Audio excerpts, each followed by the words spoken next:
자, 시작해봅시다. 우리 지난 시간에 했던 내용이 뭐가 있었냐면 퇴적 구조와 퇴적 환경이 있었습니다. 그죠? 네.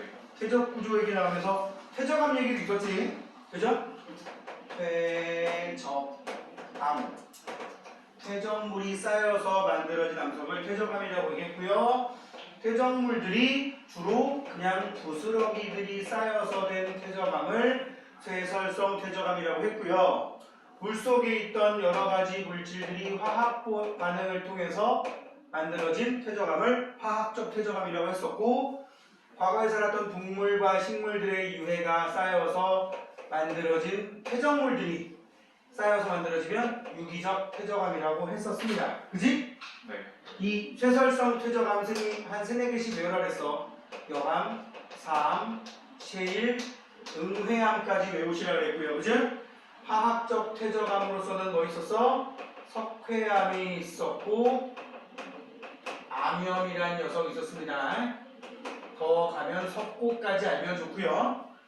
유기적 퇴적암으로서는 석회암 또 등장한다 그랬고, 그 다음에 여기에 석탄 정도까지 아시면 됩니다. 알겠지? 지난번에 했던 퇴적암 이런 얘기 있었고, 그 다음에 나와 있던 내용이 뭐가 있었어?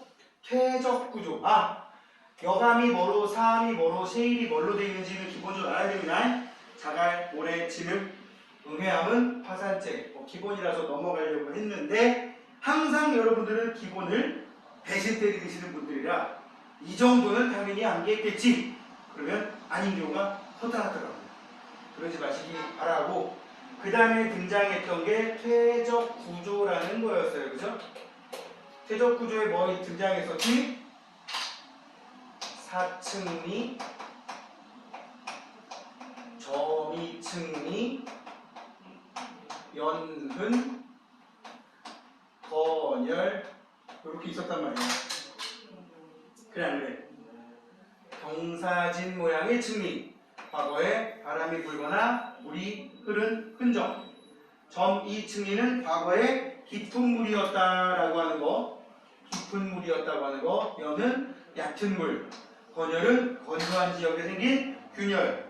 이거 가지고 그 당시 퇴적 환경도 추정할 수 있다 그랬지만, 지층이 뒤집혔는지 지층의 역전 여부까지 알 수 있다 그랬습니다. 기억나죠?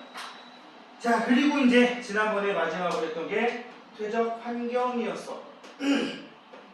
퇴적 환경에는 크게 육상 환경과 그 다음에 뭐라 그러냐, 연안 환경과, 자꾸 옛날 표현이 떠올라서 그래서 지금, 그 다음에 해양 환경.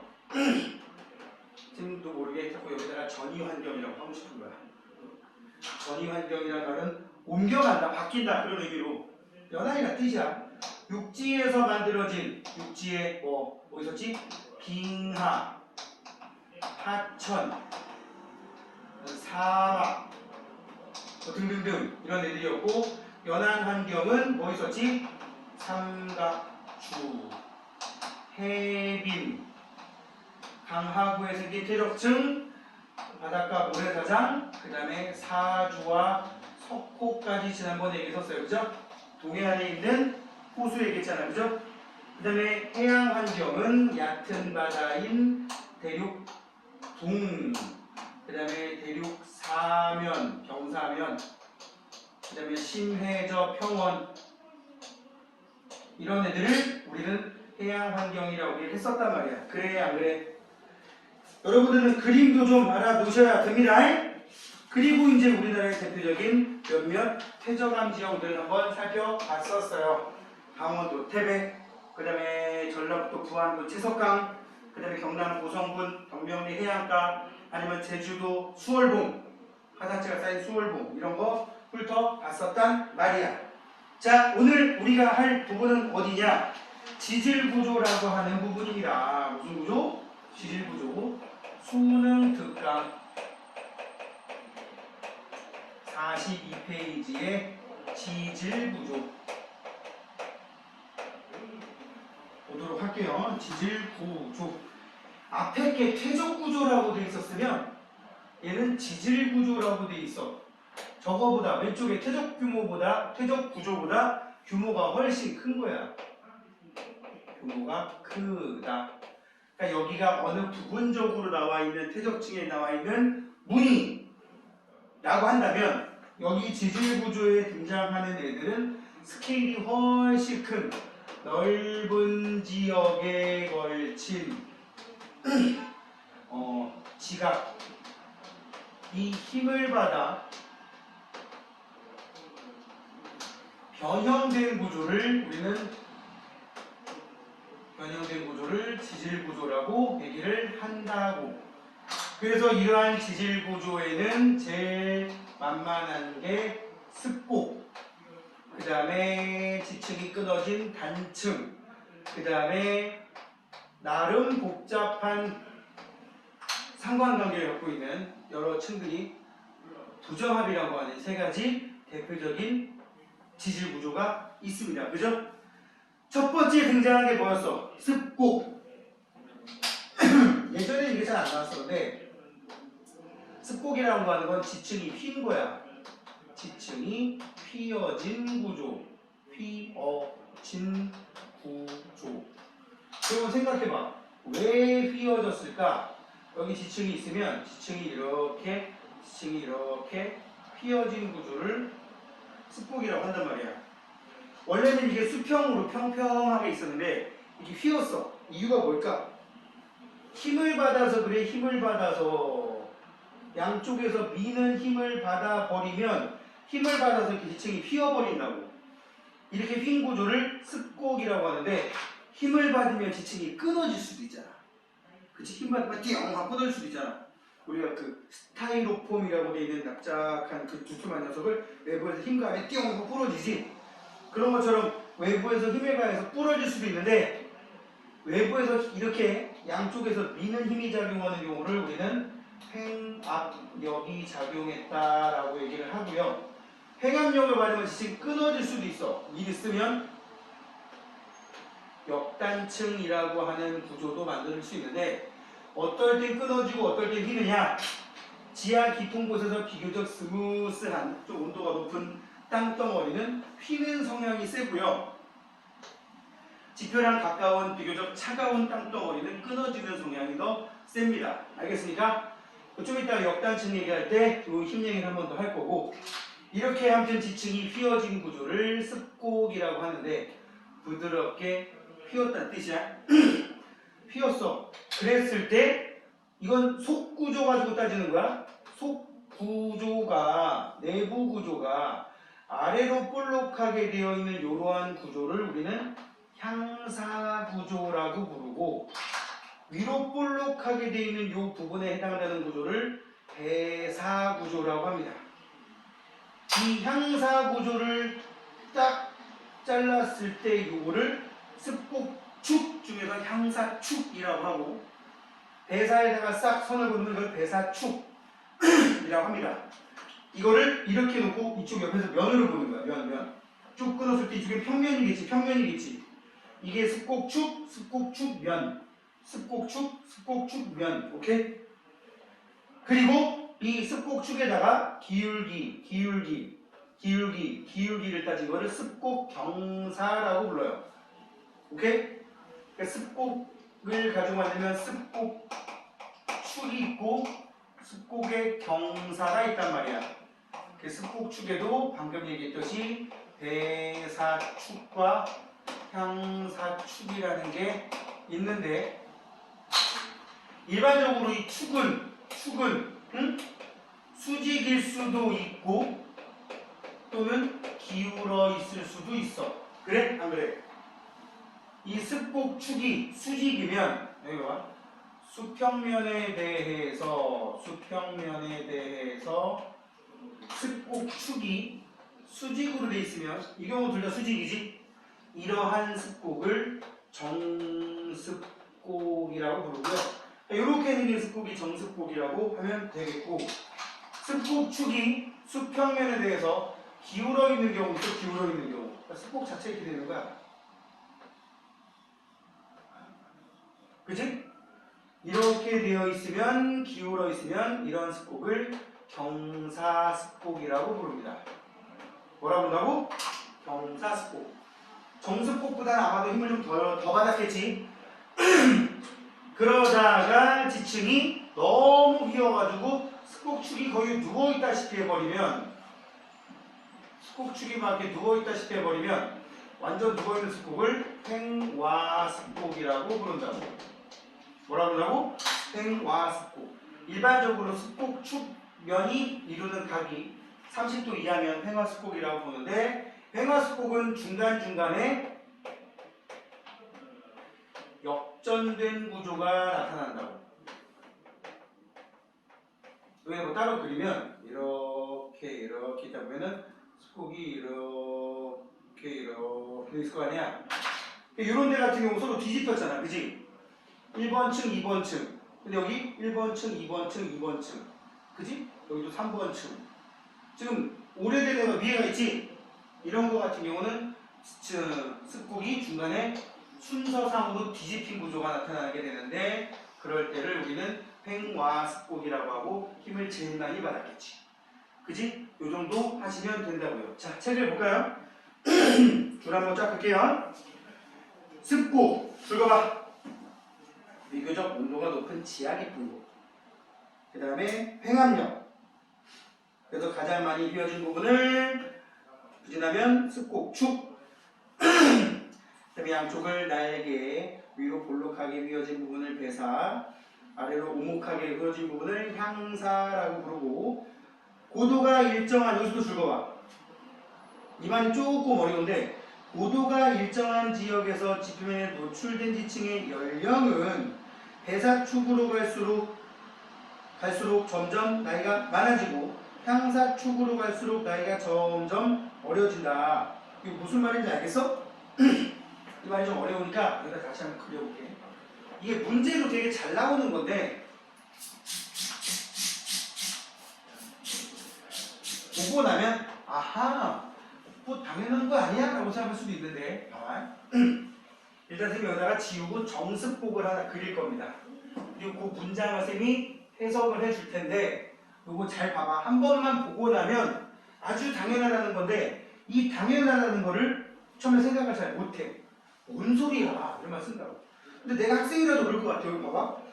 고도가 일정한 지역에서 지표면에 노출된 지층의 연령은 배사 쪽으로 갈수록 증가하고 향사 쪽으로 갈수록 감소한다 라고 돼 있잖아. 거기 있는 그림을 다시 한번 그려볼게요. 아까랑 선생님 그림은 반대야. 이렇게 하나 더 볼까? 이렇게 비대칭으로 그렸는데, 여기가 지표라고 쳐봅시다. 지표.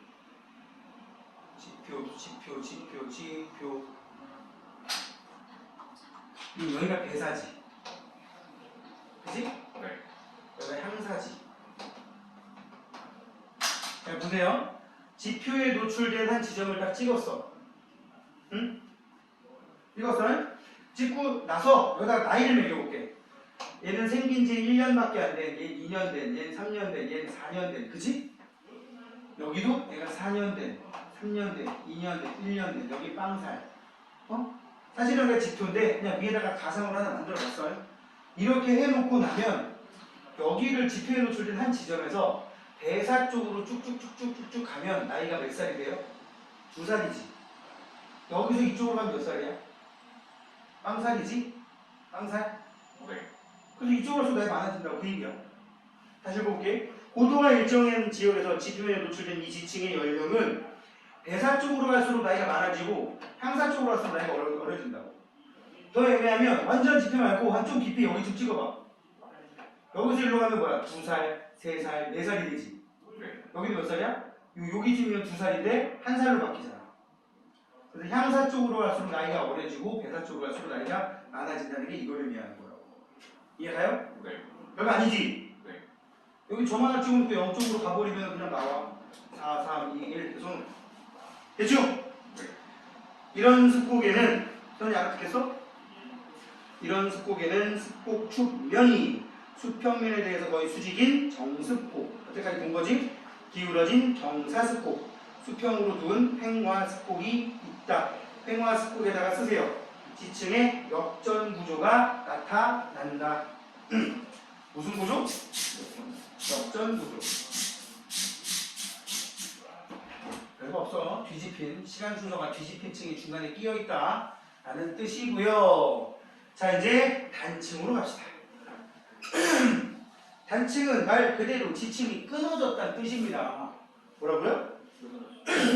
지층이 끊어짐. 그럼 왜 끊어질까? 힘을 받았겠지. 그럼 지층에는 여러 가지 힘이 있지만 우리는 딱 세 가지 힘. 말은 세 가지라고 했지만 두 가지밖에 공부를 안 합니다. 거의. 양쪽에서 잡아당기거나 양쪽에서 밀거나 앞뒤로 뒤틀리는 경우도 있어. 장력, 횡압력, 전단, 응력 이런 말 쓸 텐데 세 번째 거 몰라도 돼. 자, 단층은 무슨 층은? 단층은 지층이 끊어진 것, 끊어진 것을 단층이라고 하는데 지층이 왜 끊어지냐? 힘을 받아서 끊어진 거다. 힘을 받아서 끊어진 거다. 그럼 이 힘에는 크게 두 가지만 보자고. 장력이라는 힘과 횡압력이라는 힘. 이 두 개로 보게 될 텐데 장력, 횡압력. 장력은 양쪽에서 잡아당기는 거라 그랬지? 그래서 지층이 멀쩡하게 여기 나온 대로 해볼게. 왼쪽 위에서 오른쪽 아래. 지층이 이렇게 있었는데 이렇게 끊어질 가능성이 있다고 쳐봐. 지층이 이렇게 있을 때 시간 순서대로 차곡차곡 쌓인 층을 우리는 정합이라고 합니다. 정합이 끊어지려고 한다. 그럼 여기를 뭐라고 한다? 단층면이라고 부른다고. 단층면에 대해서 봐봐. 여기는 위, 여기는 아래로 가서 살펴봐. 단층면의 위쪽에 있는 거를 우리는 상반이라고 하고 단층면 아래쪽에 있는 걸 하반이라고 부릅니다. 만약에 단층면이 이렇게 나 있으면 여기가 상반이고 여기가 하반이 되는 거야. 어차피 둘밖에 없겠지? 상반, 하반 구분 되지? 자, 그래서 장력을 받게 되면 무슨 일이 생기느냐? 상반이 아래로 내려갑니다. 횡압력을 받으면 상반이 위로 올라갑니다. 그래서 여기다가 상반이 아래로 내려간 그림을 이거를 기준으로 만들어 보면 이렇게 되는 거야. 상반이 아래로 내려간 그림이 이렇게 된 그림이 있지. 그치? 이렇게 내려가 버리면 상반이 아래로 내려갔어. 그리고 선생님이 지금 힘을 얘기하려고 그래. 지층이 여기서부터 여기까지가 딱 수평 넓이였잖아. 근데 여기는 그대로인데 여기까지 갔어. 여기까지. 이만큼이 더 길어졌지. 길어지는 잡아당기는 힘 받았다고 보면 되는 거야. 그렇지? 네. 잡아당기는 힘 무슨 력? 장력.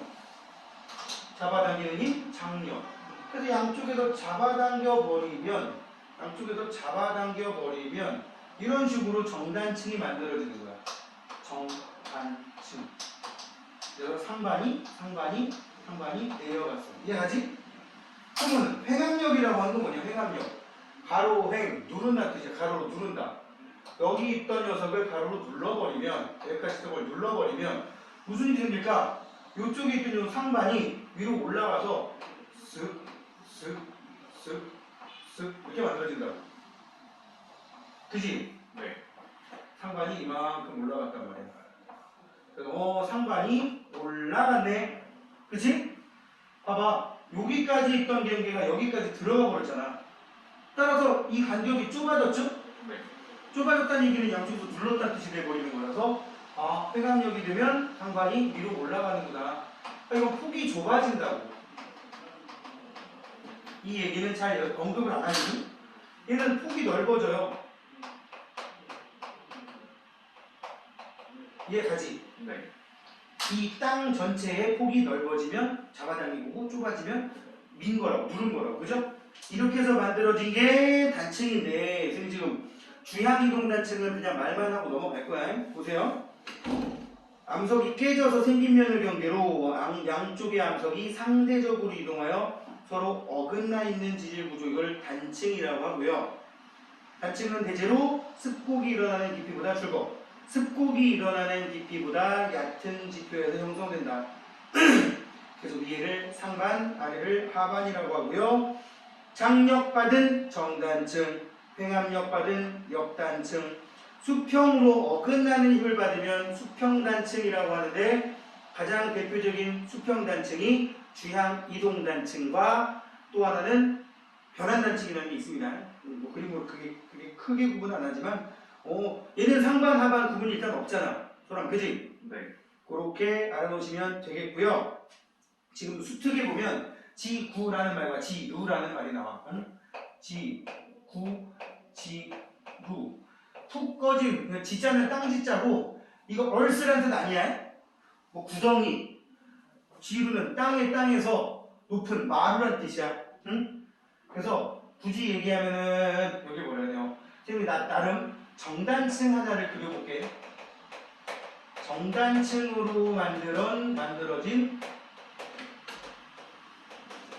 열곡대를 하나 그려보게 되면, 열곡대 잘 그려야 되는데 이거 이렇게 있고 쓱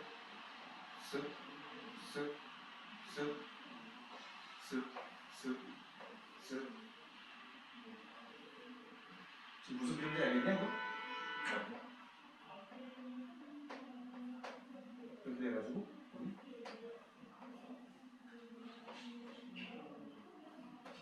좀 가벼워지 이제.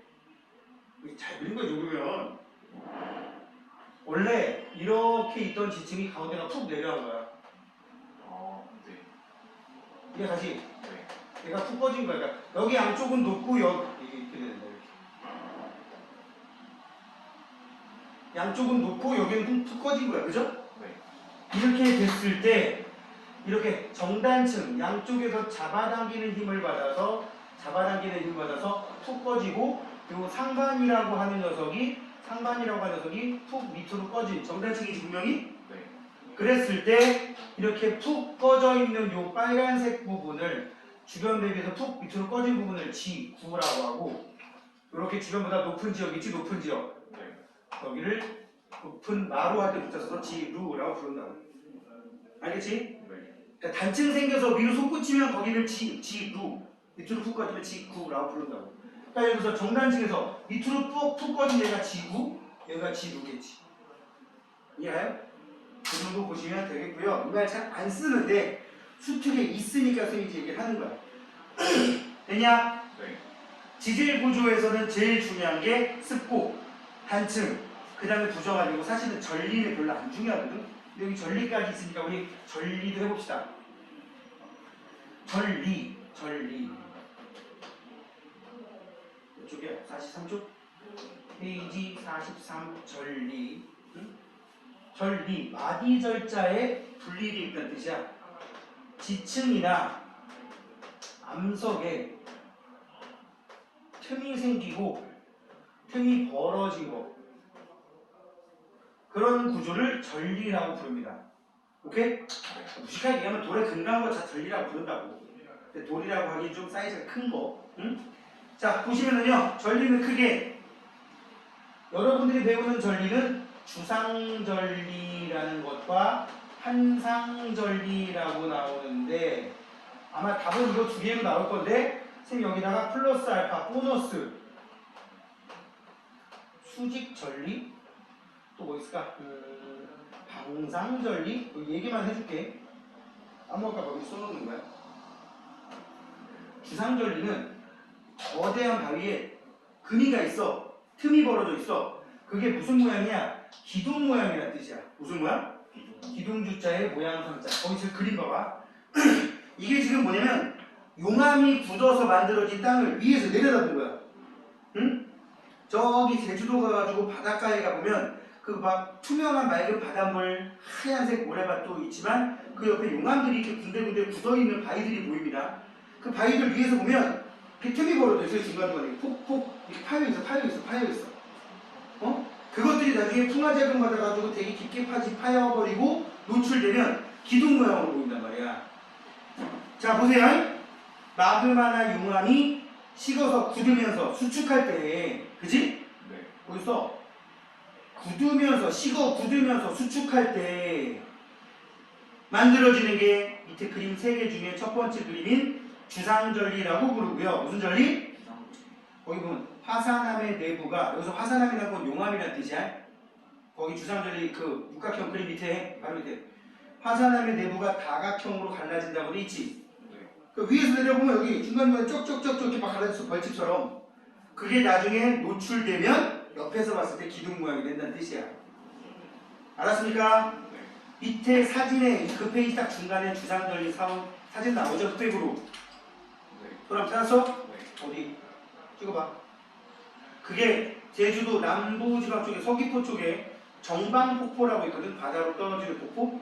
그 바로 옆에 있는 주상절리란 말이야. 되게 커요. 아파트 한 7, 8층 높이는 될걸? 응?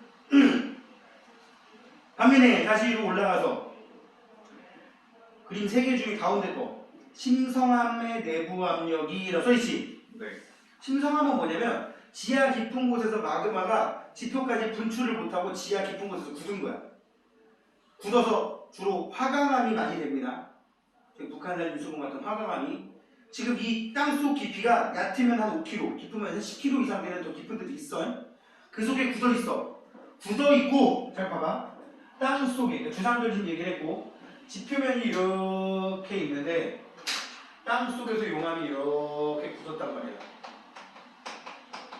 지하 깊은 곳에서 굳어버린 이러한 마그마가 굳어서 된 암석을 대부분 화강암이 대부분인데, 이런 암석들을 통틀어서 심성암이라고 불러요. 대체로 우리나라에서는 화강암이 대부분이고, 그리고 여기서 여기까지가 얕게는 한 5km, 깊으면 10km 넘어간다 그랬어. 그럼 여기는 뭐야 이거? 흙이야, 흙. 그리고 마그마가 굳을 때 꼭 이렇게 둥그렇게 된 게 아니라 중간중간에 이렇게 삐져나올 수도 있어요. 이렇게 중간중간에 이렇게 삐져나올 수도 있단 말이야. 우리 여기를 낮은 곳에 땅속에 기반을 이룬다 그래서 저반이라고 부르고, 여기는 삐죽삐죽 튀어나온 거를 암주라고 불러요. 응? 그냥 한자 어니까 그런다고 치고. 근데 시간이 지나면서 여기 있는 이 흙들이 점점 날아가는 거야. 비바람에 깎여 나가는 거야. 그럼 이 빨간색 이 돌덩어리 입장에서 볼 때는 누르는 힘이 늘어 줄어? 줄어요. 줄지. 가벼워져. 근데 그 전까지는 어떤 일이느냐? 위에서 누르는 힘과 밑에서 밖으로 떠받치는 힘이 쌤쌤이었단 말이야. 쌤쌤. 응? 그래서 이 둘 사이즈 유지가 됐는데, 이것들이 점점 없어지는 거지. 비바람에 의한 풍화작용으로. 따라서 어떻게 돼? 위에서 누르는 힘이 점점 약해지니까 얘가 더 세져버리지. 그래서 얘가 부풀어 올라. 아주 천천히지만 부풀어 버린다고. 요만했던 돌덩어리가 조금씩 커져버린 거지. 이렇게 커져버리면 중간중간에 쩍쩍 갈라지게 돼 있어. 이렇게 부풀어 오르다가 갈라지는데, 이 갈라지는 모양이 주로 수평으로 갈라지게 되고 판 모양으로 갈라지기 때문에 이렇게 만들어진 전리를 판상전리라고 합니다. 무슨 전리? 판상전리. 그러다가 나중에 공기 중에 노출되고 계속 솟구치면 저기 북한산이나 도봉산처럼 봉우리가 바위로 되어 있는 그 바위까지 돼버리는 거야. 교수님이 북한산 얘기할 때 항상 했던 얘기 중에 하나인데, 제 공룡 살던 지대 1억 5천만 년 2억 년 전에는 땅속 한 10km 깊이 박혀있던 녀석이라고. 그런데 1000년에 한 병씩 올라오면 지금 저 정도 높이까지 올라갑니다. 이런 과정에서 갈라진 거를 판상전리라고 부르고요. 그지? 판상전리 중 일부가 껍질 벗겨지듯이 쭉쭉 떨어져 나가면 우리 그걸 보고 뭐라 그런다? 박리작용이라고도 부른다고. 그래서 판상전리에다가 박리작용이라는 말이 딸려 나오기도 해요. 응? 이거 나오면 화강암, 아까 말한 주상전리 나오면 현무암. 자동이야, 자동. 주상전리, 현무암. 우리나라의 경우는 주상전리, 현무암 그러면 신생대고요. 진실이 안 들어간다니까 그냥 거기까지 안 하겠지만, 주로 화강암은 중생대에 만들어진 암석이 많습니다. 이러한 전리에는 이제 그림 그 주상전리 판상전리 그림 위에 지표를 붙이란 용암이 식을 때 부피가 수축하여 단면이 오각형이나 육각형인 긴 기둥 모양으로 거기 주고 육각형 정도만 줄 거 놓으시고요. 기둥 모양으로 갈라진 주상전리. 그 다음에 그 밑에 깊은 곳에 있던 암석이 융기할 때 압력이 감소하면서 부피가 팽창 판상전리. 주상전리는 화산암의 대표적인 게 현무암이고요. 그리고 판상전리는 주로 심성암 중에 대표적인 게 화강암이 됩니다. 알겠습니까? 네. 화산암 밑에 가로치고 현무암, 그 다음에 심성암에다 가로치고 화강암이라고 써놓고 갑시다. 전리는 그게 다예요. 됐습니까? 네. 이제 오늘의 하이라이트 부정합이 나옵니다. 지우기 전에 여기 정합이라고 써있냐? 안 써있냐? 정합 써있지. 부정합이랑 정합이랑 한 글자 차이만 달군 같은 정합이라고 있지.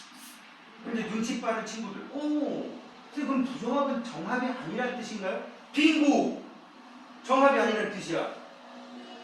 그럼 정합의 뜻을 알면 그냥 의미를 알 수 있겠지. 정합은 뭐라고? 시간 순서대로 차곡차곡 쌓이고 아무런 지각 변동도 받지 않은 그냥 예쁘게 차곡차곡 쌓여있는 지층을 우리는 정합이라고 불러요. 뭐라고 그런다고? 정합. 그러면 시간 순서대로 예쁘게 차곡차곡 쌓여있는 게 아니란 뜻이지. 네. 중간에 시간의 연속 개념이 끊겨 있는 거야. A가 쌓이고 B가 쌓이고 C가 쌓이고 D가 쌓였어. 이게 정합이거든. 시대 차이는 있겠지만 중간에 생략된 새끼도 없고 A 다음에 B, B 다음에 C, C 다음에 D 이렇게 된 거. 그게 정합인데 부정합은 중간에 빠진 층이 있어가지고 A 다음에 B, B 다음에 D. C 어디 갔어? 이런 걸 부정합이라고 한다. 그럼 중간에 지금 말로는 얘기했지만 중간에 빠진 층이 있다는 얘기인데 그 빠진 층은 원래 있었는데 없어졌다는 얘기야. 그럼 없어진 이유는 깎여 나갔다는 얘기지. 왜 깎여 나갔을까? 그걸 생각을 하는 거야. 부정합의 생성 과정이 그걸 분석하는 거예요. 자, 부정합은 시간 순서에 연속이 되지 않는다는 게 핵심입니다. 보세요. 퇴적이 연속적으로 일어난 상하지층의 관계를 정합이라고 한다고 써있지? 네. 그 다음 줄 거 봐. 퇴적이 오랫동안 중단된 후 다시 퇴적이 일어나면 거기까지는 이제 추임새 기본이고 별표 요건 그거야. 지층 사이의 퇴적 시간에 공백이 생기게 되는데 이러한 상하지층의 관계를 부정합이라고 하고 뭐라고 한다고? 부정합. 부정합. 제일 중요한 건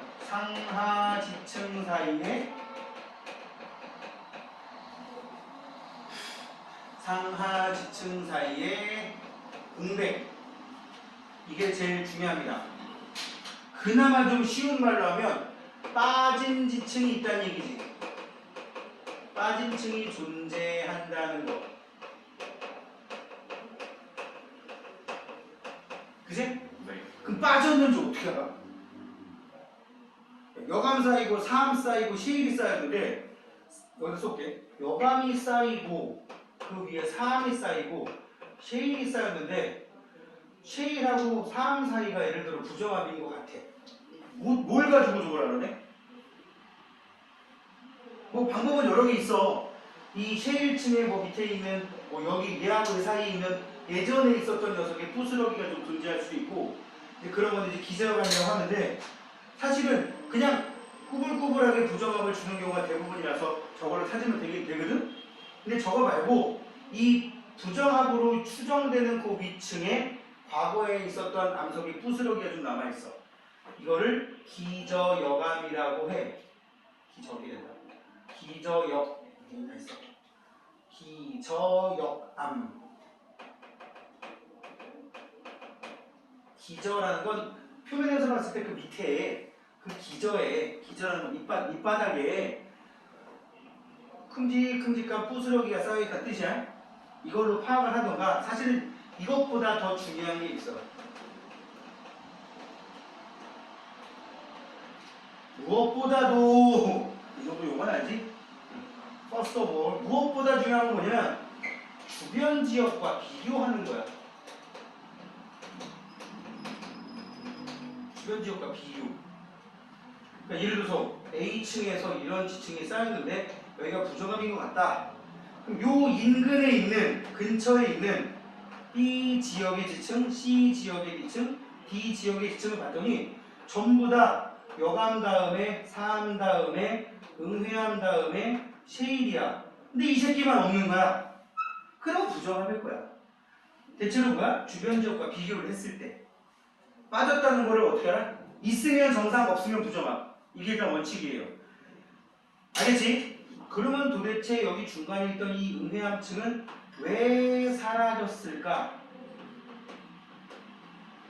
살짝 왜 사라졌을까? 한번 생각해봐. 왜 사라졌을까? 깎여 나간 거지. 우리 역추적해보자. 사라졌어. 그 얘기 뭐야? 깎여 나간 거야. 그럼 생각을 좀 더 넓혀봅시다. 왜 깎여 나갔을까? 위로 올라온 거지. 위로 올라오면 지각은 평균적인 높이를 유지하려는 그런 성질이 있어가지고 평균적인 딱 스탠다드 정도 있으면 풍화되는 속도와 쌓이는 속도가 비슷해가지고 별 변화가 안 생겨. 근데 기준면을 넘어가게 되면 어떻게 돼? 풍화가 훨씬 더 많이 일어나. 그러니까 이 얘기는 뭐야? 위로 올라왔다 라는 거야? 그럼 위로 올라오는 과정 여러 가지 있겠지. 이유는 다양하겠지. 이유는 다양하게 위로 올라오면 깎여, 그죠? 깎여 나간 다음에 다시 또 무슨 일이 생겼냐? 그 자리에 다른 층이 쌓인 거지. 그래 안 그래? 그럼 다른 층이 쌓인 건 또 뭐 때문일까? 기준보다 내려가니까 쌓인 거란 말이야. 기준면 위로 올라오면 무조건 까인다니까? 기준면에 딱 맞추면 현상이지. 기준면 밑으로 내려가면 공간 세기가 딱 쌓인다고. 아하, 지층이 위로 올라왔어. 이거 우리 뭐라 그래? 융기. 깎여 나가고 다른 층이 쌓이기 전에 그 사이에 가라앉는 침강작용이 있었다는 걸 우리가 생각을 할 수가 있다고요. 아시겠습니까? 그래서 가장 대표적인 부정합 생성 과정이 부정합의 생성 과정이 이렇게 만들어지게 됩니다. 제일 먼저 퇴적층이 생깁니다. 그 다음에 뭐 하나가 있을 수도 있고 없을 수도 있는데 일단 빼고 얘기해 볼게. 응? 뭐 여기 뭐 다양한 이유가 있는데 여러 가지. 그 다음에 지층이 융기를 해버려요. 퇴적한 다음에 무슨 일이 생기고 융기가 일어나.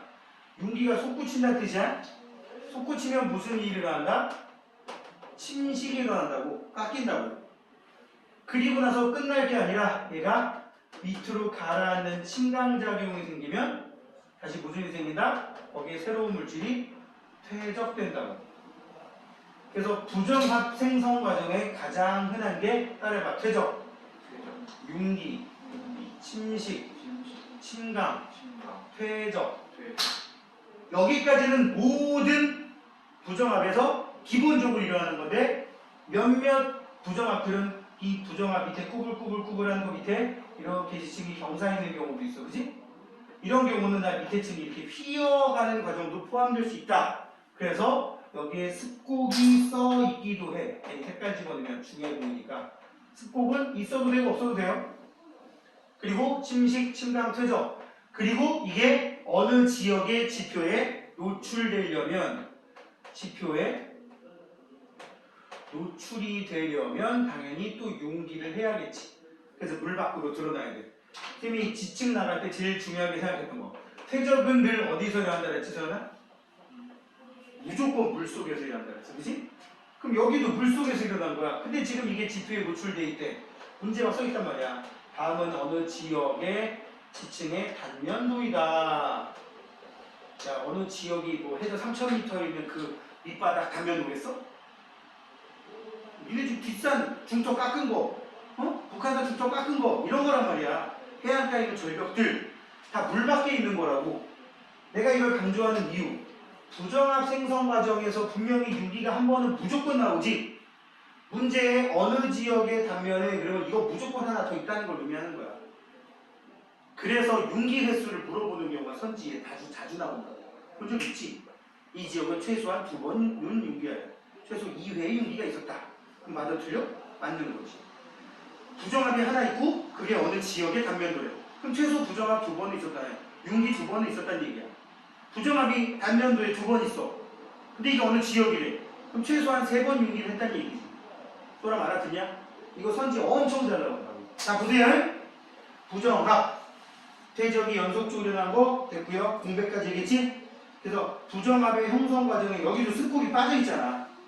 근데 학교 선생님들에 따라서 퇴적, 습곡, 융기, 침식, 침강, 퇴적 그래가지고 습곡을 기본적으로 넣어놓는 선생님들이 있어. 그 선생님들은 이제 뭐냐면 부정합에서 가장 수업 시간에 많이 다루는 아래층이 이렇게 응?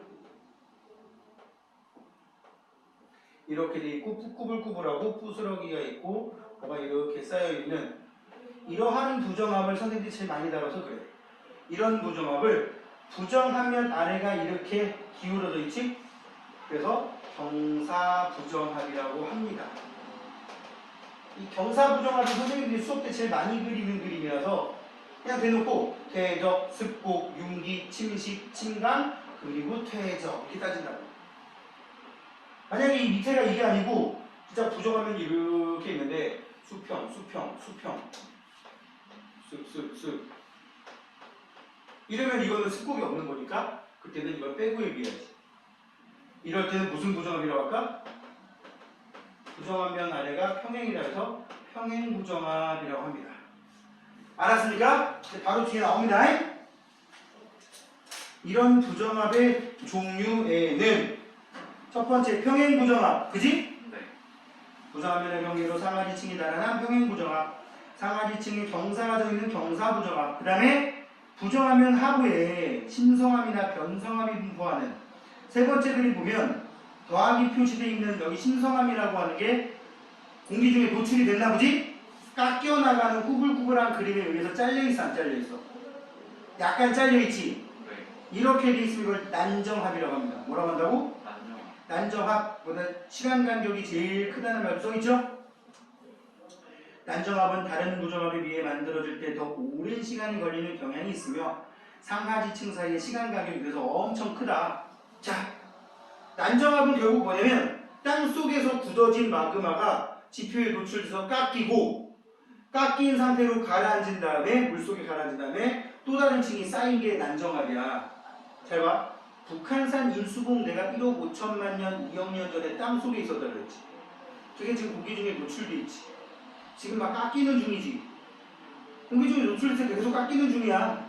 저러다가 저 인수봉이 나중에 뭐 앞으로 한 5천만 년 1억 년 뒤에 물속으로 가라앉는 일이 생겼고 그 위에 뭐가 쌓이면 그걸 보고 우리 또 나중에 난정합이라고 표현할 수 있는 거라고.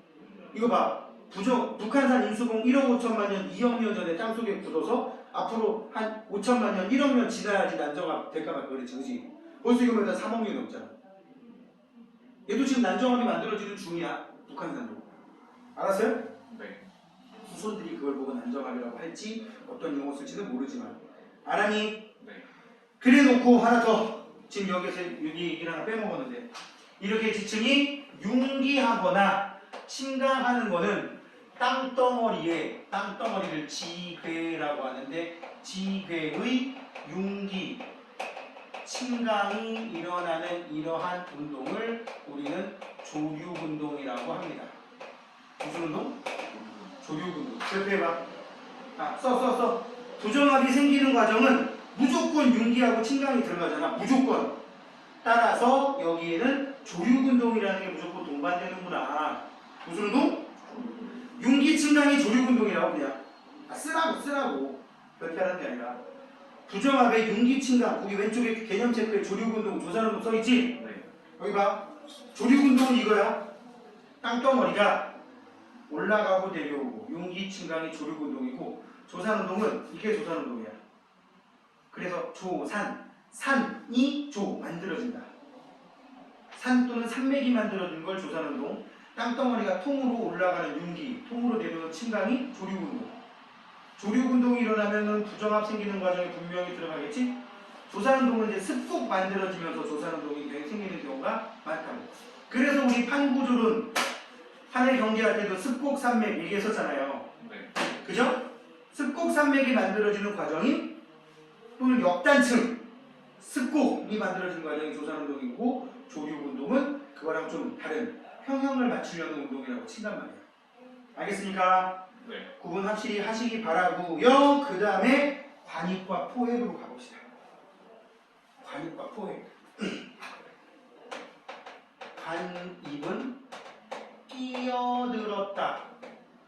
굳이 단어를 해석하는 거야. 포획을 둘러싸서 잡았다. 길고양이를 포획했다. 그럼 둘러싸 잡은 거잖아. 그지? 둘러싸는 게 제일 중요한 말이야. 관입은 끼어들었다는 얘기지. 둘이 얘기하는데 좀 관입 좀 하지 마. 이상하다 말이야. 왜 뭐 남의 일을 관입하고. 하여튼 뭐 그거 같자야. 응? 끼어드는 건데 관입은 주로 마그마 또는 용암이 주변 함석을 끼어드는 겁니다. 그러니까 원래 지층이 이렇게 있었어. 지층이 이렇게 있었는데 밑에서 마그마가 훅 들어온 거야. 마그마가 훅 들어와서 이렇게까지 들어왔어. 그러니까 좀 굳었어. 내가 여기 A층, B층, C층, D층 얘는 Q, Q, 응? 보통 관입한 애들 P나 Q를 용어를 많이 써. 그리고 A, B, C하고 좀 연속되지 않는 P 다음에 Q인 거 알지? 대충 중간에 랜덤으로 찍은 거야. 알파벳이 몇 글자냐? 26장 정도 될 거는데 P가 내가 알기로 16번째인가 했거든? 대충 15개까지 끊고 그 뒤에 아무거나 랜덤으로 찍은 거야. 응? 아무튼 상관없는 건데 A가 쌓이고 B가 쌓이고 C가 쌓이고 D가 쌓이는데 얘가 훅 들어온 거지. 분명히 생긴 지 제일 최근인 녀석인데 A, B, C보다도 훨씬 위에까지 올라가 있잖아. 그치? 이런 경우를 관입이라고 부르고요. 관입을 당한 애들은 관입해온 녀석보다 나이가 많다. 당연히 안 당연해. 당연하지. 그죠? 포획은 뭐냐? 포획은 이런 거야. A가 원래 있었는데 마그마가 훅 들어온 거 아니야. 그럼 마그마가 여기는 A층을 싹 녹인 거지. 근데 잘 봐봐. 여기서부터까지 공간을 보는데 여기를 봤을 때는 분명히 A가 P에 의해서 다 녹아버렸거든? 근데 A가 지층이 이렇게 여기까지 두껍게 있었으면 이 뒤에 있는 A가 마그마에 의해서 아직 덜 녹은 부분도 있을 거 아니야.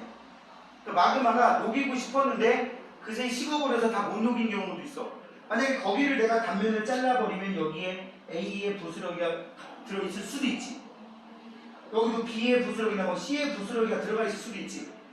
뭔 말인지 알아? 네. 마그마가 녹일 때 자대놓고 쫙 녹이는 게 아니잖아. 그냥 막 랜덤으로 파고 들어가다 보면 덜 녹일 수도 있는 거잖아. 이렇게 덜 녹아버린 A의 원래 있던 층, C의 원래 있던 층, 이거를 뭐라 그래? 포획암이라고 부릅니다. 뭐라 그런다고? 포획암. 알았니? 네. 포획당했다. 먼저 있던 거라고. 자, 보세요. 책. 관입. 기존 암석의 약한 부분을 뚫고 들어가는 과정을 관입이라고 하고요. 관입한 마그마가 뚫고 들어오다가 기다랗게 굳어버리면 그걸 관입암이라고 하고, 관입을 하게 되면 주변 암석들은 A나 B나 C나 이런 애들은 이렇게 변성될 수도 있어. 그죠? 변성될 수도 있어. 열에 의해서. 그치? 이게 관입이고요. 포획은 뭐라고? 마그마가 관입할 때 주변 암석 일부가 떨어져 나가서 마그마 속에 들어갔어. 근데 다 못 녹았어. 그 상태에서 굳어버리면 나중에 GP에 노출되면 그걸 보고 뭐라고 한다고? 포획암이라고 얘기를 한다고. 지금 오른쪽에 보니까 속에 시꺼먼 놈이 바깥쪽 마그마가 굳어서 된 암석에 의해서 둘러싸였지. 그럼 포획암이 나이가 많을까? 둘러싼 애가 나이가 많을까? 포획암이 나이가 많겠지. 이런 거 선후관계 따질 때 많이 써먹는다고. 그리고 여기 없는 그림 하나에다가 소개를 하고 이제 좀 쉬었다가 문제를 볼게요. 겉으로 보기엔 비슷한 그림인데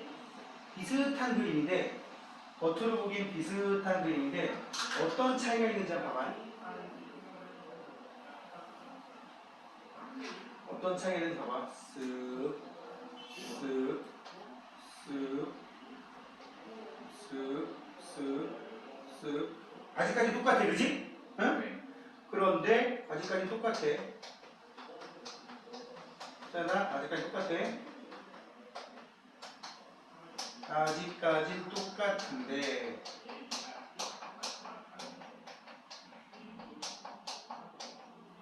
아직까지 똑같은데 첫 번째 그림은 여기가 밑급이 이렇게 칠렸어.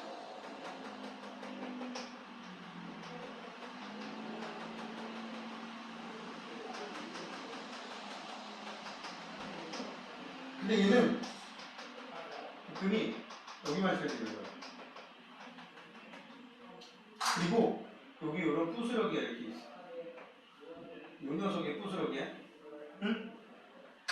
이건 뭐냐면 A층이 있고 B층이 있고 얘를 P라고 쓰면 A가 있고 B가 있는데 P가 쓱 들어오다 하필 이 사이로 쭉 퍼진 거야. 그러니까 얘 뜨거울 때 영향을 B도 받았어.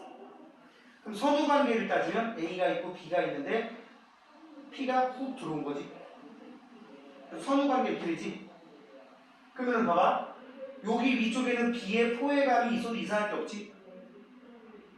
여기에 A의 포회감이 있어도 이상할 게 없지. 여기는 A가 있고 B가 있고 여기 또 P가 있으면 A가 있는데 P가 훅 들어온 거야. 들어와서 지표에 쭉 퍼져버린 거야. 사실 여기 좀 꾸불꾸불하게 그리기도 해요. 그러면 너무 티나니까 내가 안 그린 건데. 그리고 나서 이제 얘는 없던 거지. A가 있는데 얘가 쭉 흘러나와서 지표까지 흘러나왔고 뜨거워서 변했어. A의 포회감들 보일 수 있겠지? 얘 없을 때 그런 일이 생긴 거야. 그리고 이제 이 용암은 굳어버렸는데 시간이 지나면서 비바람에 의해 그 용암 부스러기가 있고 나중에 B층이 쌓인 거라고. 그러니까 A가 있고 P가 관입을 하고 한참 세월이 흘러서 B가 쌓인 거지. 그러니까 웃기는 얘기하면 B는 옛날에 A가 마그마였는지도 몰라. 이해가요? 이거는 관입인 거지만 이거는 표면까지 흘러나서 이걸 분출이라고 합니다. 알았니? 자, 잠시 쉬었다가 뒤에 문제 한번 보도록 하겠습니다. 잠시 후에 봐요.